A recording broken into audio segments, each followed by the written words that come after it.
రాజధాని అమరావతిని అంతర్జాతీయ స్థాయి పర్యాటక కేంద్రంగా తీర్చిదిద్దే దిశగా అడుగులు పడుతున్నాయి.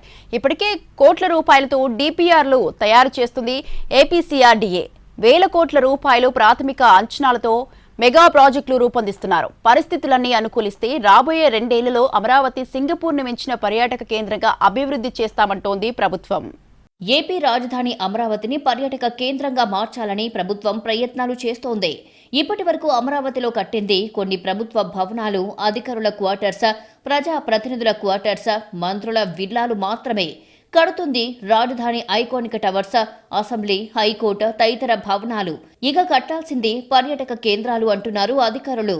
రాబోయే 2 ఏళ్లలో అమరావతిని పర్యాటక కేంద్రంగా ప్రపంచానికి పరిచయం చేస్తూ ఆర్థిక వనరులు సమకూర్చుకోవాలని, ఇక్కడ ఉన్న ప్రకృతి అందాలను ఉపయోగించుకొని పర్యాటక ప్రదేశాలకు దీటుగా అమరావతిని నిలపాలని ప్రాజెక్టులు తయారు చేస్తున్నారు అధికారులు. అమరావతి రాజధానిగా డెవలప్ అవ్వటం ఎంత ముఖ్యమో పర్యాటకంగా అభివృద్ధి చెందడం అంతే ముఖ్యం. అమరావతి పర్యాటకం మీద వచ్చే ఆర్థిక వనరులతో ఇక్కడ మరిన్ని ప్రాజెక్టులు నిర్మాణం చేయవచ్చన్న ఆలోచనతో ప్రభుత్వం ఉంది. అందుకే ఇప్పటి వరకు ఎలాంటి నిర్మాణాలు చేసినా ఇకపై పర్యాటక కేంద్రాలను డెవలప్ చేయడం మీదే అధికారులు ఫోకస్ చేయాలని కీలక ఆదేశాలు అందినట్లు తెలుస్తోంది. అమరావతిలో ఇప్పటికే లండన్ ఐ తరహా ప్రాజెక్ట్ అయిన అమరావతి ఐ నిర్మాణానికి సిఆర్డీఏ సిద్ధమయ్యింది. అమరావతి ఐ అనే అతిపెద్ద జైంట్ వీల్ ఈ ప్రాజెక్టును కృష్ణా నదీ తీరంలో నిర్మించాలని, సింగపూర్లో కూడా ఇలాంటి ఫ్లైయర్ ఉందని, దీనికి పర్యాటకుల నుంచి విశేష స్పందన ఉంటుంది అనేది ప్రభుత్వ వర్గాల ఆలోచన.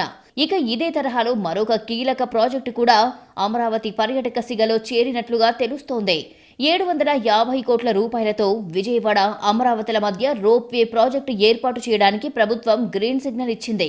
ఈ నెలలోనే ప్రాజెక్టును నిర్మించేందుకు ఏపీ సీఆర్డీఏ ఆమోదం కూడా తెలిపింది. Vijayawada railway station, bus stand, Indrakeeladri అమ్మవారి ఆలయం, పూర్ణమి ఘాట్, భవానీ ద్వీపం, అమరావతిలోని టీటీడీ వెంకటేశ్వర స్వామి దేవాలయాన్ని కలుపుతూ ఈ సరికొత్త రోప్ నిర్మాణం కానుందని అధికారులు చెబుతున్నారు. పబ్లిక్ ప్రైవేటు పార్ట్నర్షిప్ నమూనా కింద దీనిని అభివృద్ధి చేస్తారు.